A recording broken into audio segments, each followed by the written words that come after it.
Hey everybody, welcome to the first episode of Storytime with Sascha. I'm Sascha, your host. In these videos I'll be telling stories, most of them from my life and my experiences traveling around and hanging out with people, doing cool stuff. Some of them will be true, and some of them will be fiction, and some of them will be stories that I heard and kind of cobbled together. That's kind of the nature of storytelling. And that's something also that we're going to explore here is not just stories, but kind of the art of storytelling, and the art of and craft of writing and making stories.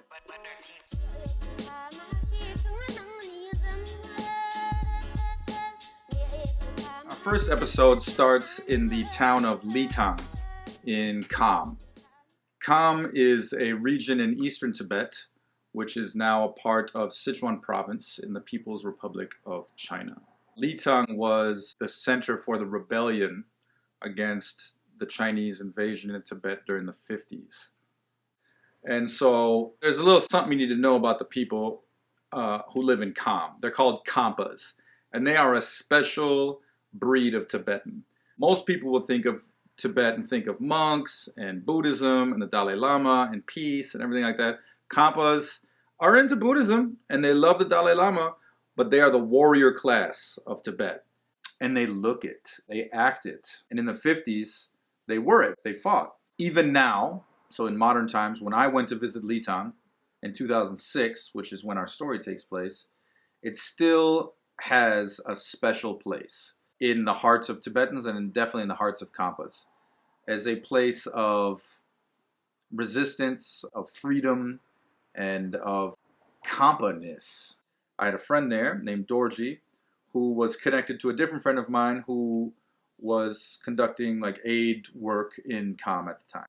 So Dorji's like, hey, you should come up to Litang, hang, and watch these horse races. They're out of control. I was like, yes, sir. So I took a long, hard bus ride from Chengdu, the capital of Sichuan province, up into Tibet, into the Tibetan plateau, and arrived at Litang. When you roll up into Litang and you get to the place where the horse races are going down, all of the nomads that live around the area descend into Litang, set up like a little tent city in this field, kind of outside of town a little bit, and just hang out and party. And these nomads all carry around a short sword. And this sword is not for show. Any sort of insult could result in somebody pulling out these swords and going at it. They also wear these cloaks called chupas. This is a standard chupa that you could buy at any corner clothing shop in Kham. You know, synthetic fur on the inside, it's brown, it's got some weird like Chinglish here on the outside that doesn't make any sense, and these long ass sleeves. What they will normally do is wear them kind of over one shoulder, and they'll have a belt kind of holding it here, and this will be kind of bunched up, and they put stuff in here, and their sword will be here. So they're walking around with this thing, boom. Maybe they got like some victuals here, and they walk around chilling. Big cowboy boots, long black hair. They might have a cowboy hat, gold teeth, gold rings, gold chains, you know. The men are decked out, but it's nothing compared to the women. Tibetan women in general are, you know, ostentatious with their jewelry and their clothes. They look amazing. They got long tresses. They're braided, you know, all sorts of jewelry in their hair. And from what I understand, I don't know if this is true, but I hear that a Tibetan nomadic family will carry their wealth in the jewelry of the women. So you'll see some of these nomad women with massive chains, big silver, big coral, you know, long dresses, big rings. They look dope. And the kids are feral, like straight, the nomadic children are feral. They're running around like barefoot with like tattered shorts and maybe a shirt, smacking these dogs, jumping on horses. So for me, rolling up on this space where the horse race is going down and seeing all these nomads gathered, you know, the men are cruising up and down the strip on their motorcycles. These like Buddhist tassels are hanging from the handlebars. You know, they got their short swords dangling. You know, they got gold teeth and big sunglasses, cowboy hats, you know, ostentatious chupas, gold rings, and they're just like, and then in the background, there's all of these women kind of checking each other out. Everyone's got massive coral chains and gold. So this is the scene I roll up on. My man Dorji meets me there, and he's like, yeah, man, the horse races are, tomorrow. Why don't we go back to my spot and hang out for a little bit, and you get to meet my family and everything, and then we'll see the races tomorrow. I'm like, bet. We do that, and as we're going, I noticed this home off to the right.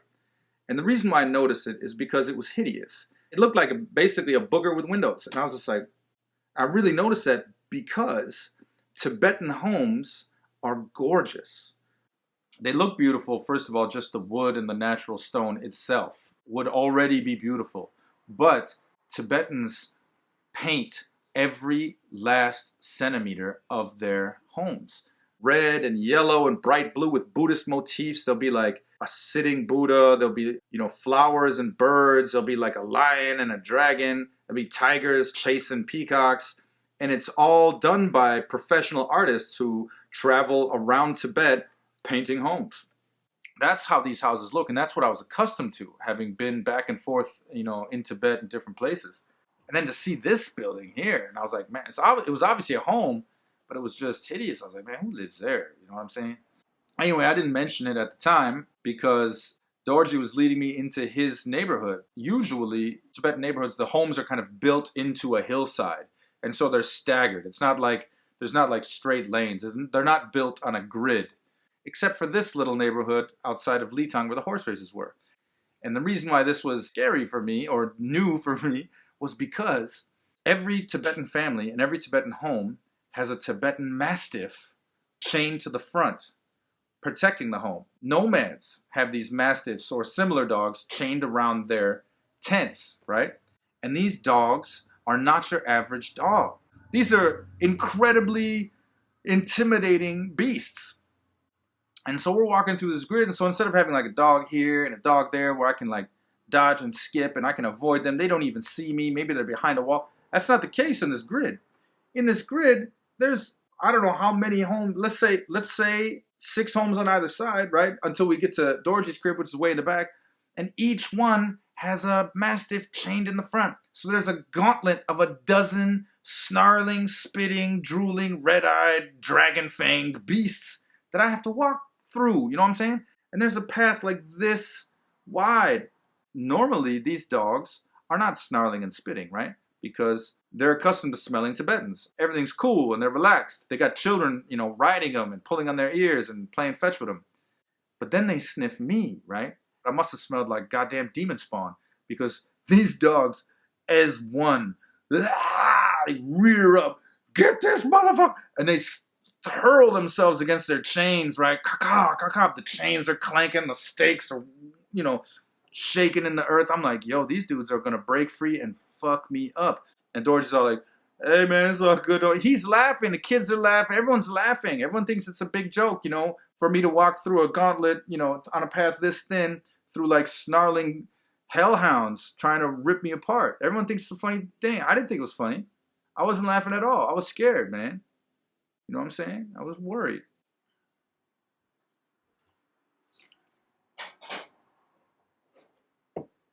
So anyway, so we get to Dorji's crib, and his home, like all Tibetan homes, is decked out. The floor is covered in carpets. It's real thick. There'll be like multiple carpets. The walls are all bright red and painted. And the whole place smells like yak butter. Now, yak butter is an extremely distinctive smell. If you're going to be rolling through Tibet, you're going to smell it everywhere you go. In every home, in every little tea house, on every person you meet, pretty much. Because one of the main staples of Himalayan cuisine is yak butter tea and something called sampas. Yak butter tea is basically black tea, just like this tea I'm drinking right here, except with you add yak butter to it. And yak butter is extremely salty and pungent and oily. Now, sampas is barley flour, perhaps some sugar, and yak butter tea poured into it. And what you do is you have it in a bowl, and you have your sampa in that. You pour in some yak butter tea, and then you mix it and knead it until it becomes like almost like cookie dough. Not only is it delicious, but it's extremely filling and it has a lot of calories. You know, people carry it with them on long marches across the plateau. That's their fuel for nights under the Tibetan sky. I remember Dorji having a little scamp of a little sister who thought, you know, the funniest thing on earth was seeing how the foreigner would react to yak butter tea, whether or not he could make some sampa, you know what I'm saying? Because some people sit there and knead, and all they get is like this milky funk that isn't, you know, they never actually get the cookie dough texture and consistency that you're trying to get with these sampas. So she was messing with me. She liked my camera. She like took my camera away and started taking pictures. I ended up giving her that camera, you know, before I left. And here's something that, you know, about storytelling. I think this is a decent segue. I don't remember where or how I spent the night that night in Litang before the horse races. And when I think about spending the night in Litang, a whole collection of nights in Tibet flow through my mind. I could definitely tell you about a night sleeping in a Tibetan home, what it felt like to lay my face on the carpet, to fall asleep to yak dung burning in the stove. The night that I'm thinking of in particular is a night I spent outside, sleeping outside with these dudes who I was on a horse trek with. And I remember it being so cold that they had covered me with multiple blankets. I had my really, what I thought was a very good sleeping bag. You know, I remember making a stew with them. We made this flour and it was like a long snake of a flower, and he took his knife and just went tap, tap, tap, tap, tap, and like sent little squares of flour going into this boiling pot, you know, over the campfire under the stars in Sungpan, outside of Sungpan. So that's the night I think of, you know, and that's a story that's, you know, that I'll tell at another time. But weaving those nights together and weaving those experiences together is storytelling to me. So if I were to, for example, tell not, hey, one time I was in Litang watching the horse races, but actually, you know, a short story on Tibet, all of these little experiences, making sampa in Tagong, sleeping in Songpan, you know, walking through a gauntlet of horse-killing bestial mastiffs, all of that would figure into a fiction story, you know. So what I do remember is the horse races themselves. So the next morning, you know, watching the horse races, when we got there, you know, it was a tense atmosphere because these horse races are not just for fun. You know, there's money involved. There's prestige involved. You know, some of these clans, the competition and the rivalry might go back generations that we don't know about, right? So in the beginning, a lot of these horse races aren't actually races, but more like tricks. Flipping, picking stuff up off the ground, stepping on one side, flipping, stepping on the other. But then the race is about to happen. And the race is honestly just a brawl on horseback. It's a big clump of maybe 50, 60 guys on little ponies, whipping each other, slapping at each other. Everybody's screaming and yelling, and they move as this dusty collection of horse fur and screaming dudes and whips and whoops and yelling across the field. I have no idea how they determine the winner, but somehow out of this brawl and this clump of, you know, 50 dudes and horses, they chose somebody who got across the finish line first. And the one thing I remember about him was that he seemed sheepish. Like he seemed a little bit like looking over his shoulder. And I'm not sure why, but that's the vibe I got. Maybe he was like, I didn't win or I cheated. Maybe he was like, oh, them dudes who like I beat are going to whoop my ass later on tonight. And then night started to fall, and Dorji was all like, yo, we have to get out of here. It's time for us to go. And I saw that he was worried for my safety. That's something that I think is interesting to understand also about Tibet and Kham, and Khampas in particular, is that not all Tibetans are like happy Buddhists who preach peace, love, and understanding. Some of them will whoop your ass for no reason. And Khampas in general are wild. You know, these are wild people coming from the mountains who like spend their nights underneath the stars, you know, sleeping in tents. They have dogs that will tear you apart if you don't smell like the 5 to 15 people that they know intimately. They carry short swords around just in case they need to cut someone up. Like these dudes are on a different level than your average cat. You know what I mean? And so after this horse race, when the tension started to rise and, it started to get rowdy, I saw the women and children melt into the shadows back to the tents. And my man Dorji was like, yo, we got to get out of here before shit pops off. I'm all like, yes, sir. I'm not trying to mess with no compas.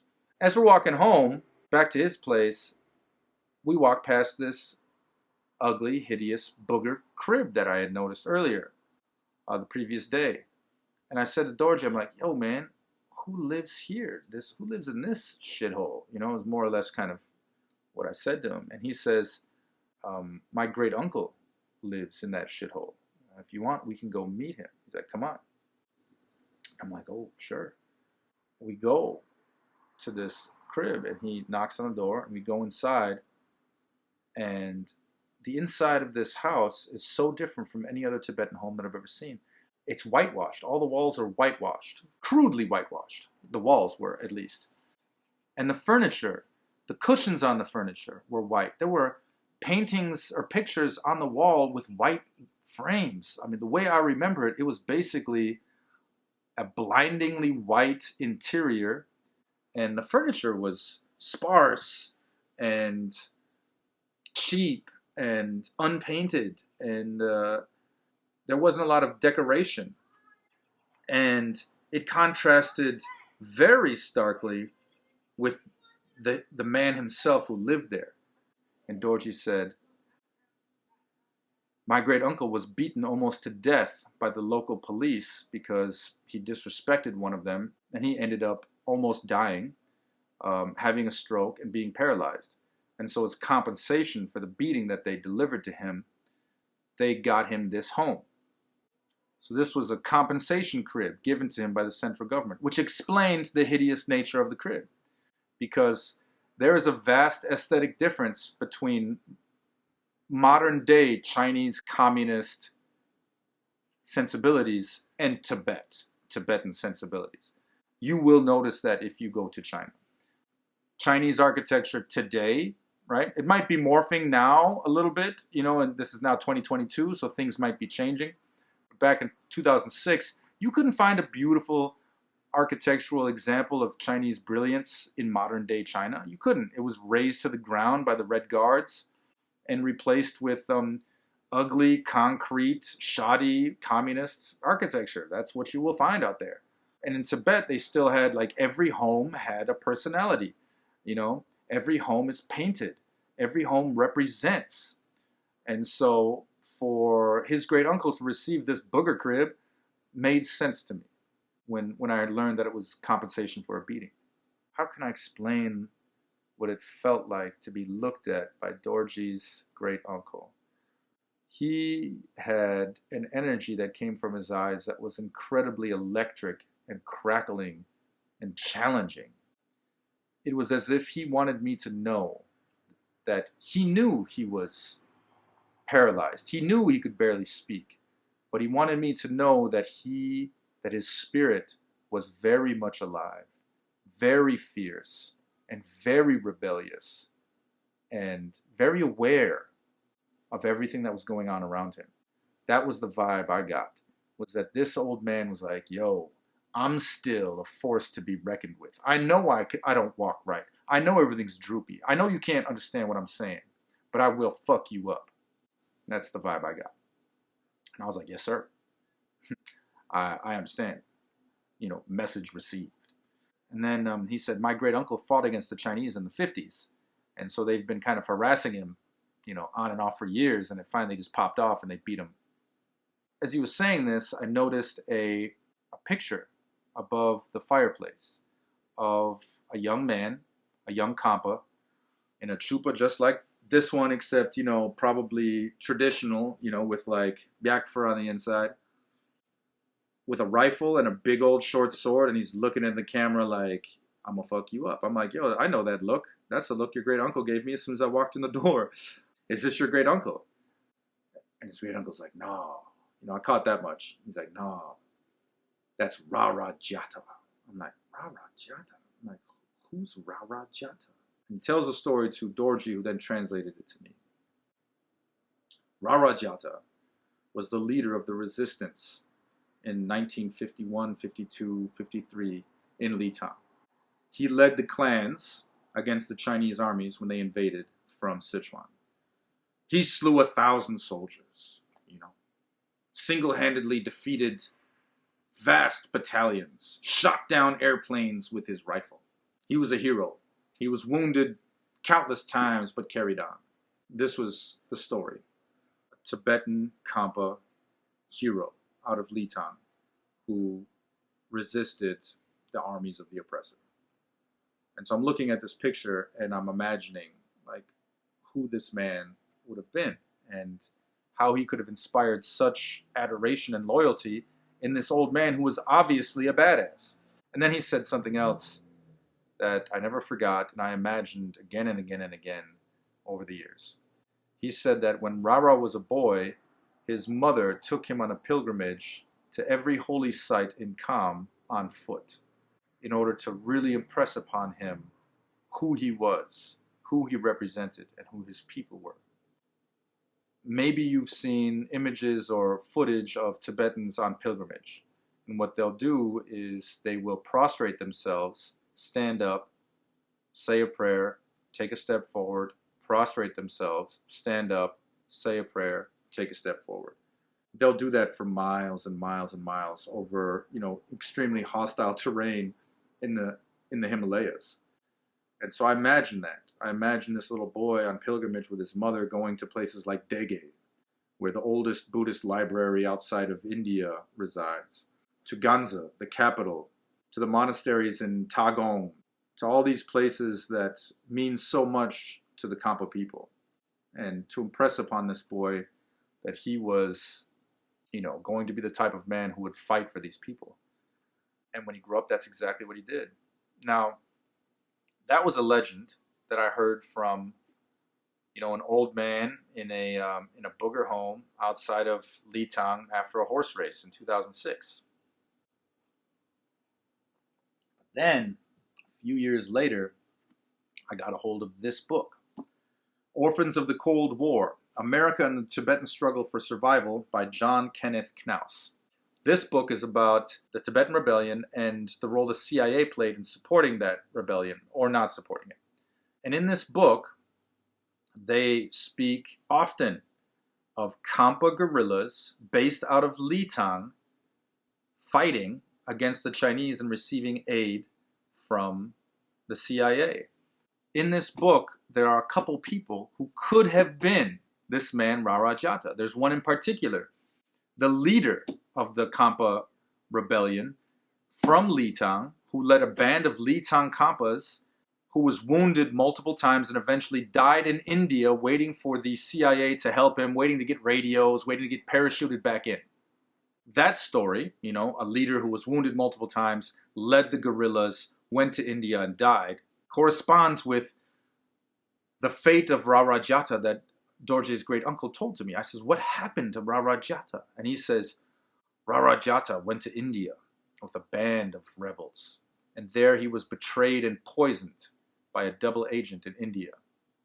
And after that, the rebellion collapsed.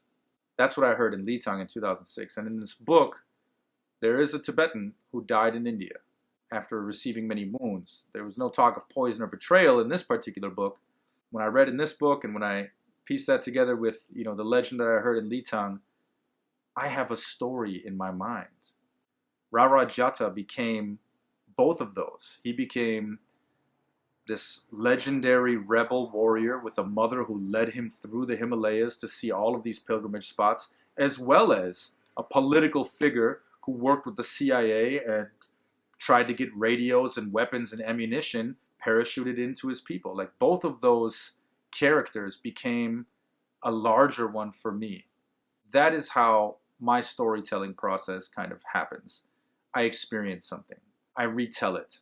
As I retell it, it starts to absorb other parts of my experiences, things I've heard, things other people say, things I've read, things I've imagined. And eventually out of that comes one story that hopefully gets written down and told to you.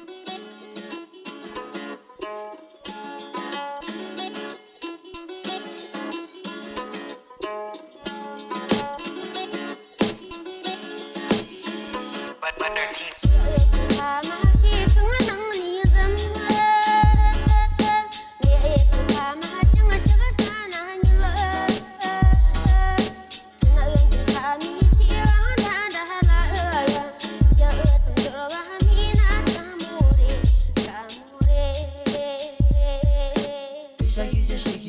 Pisha lega chekidu, pisha digi nazu pamo pinja simu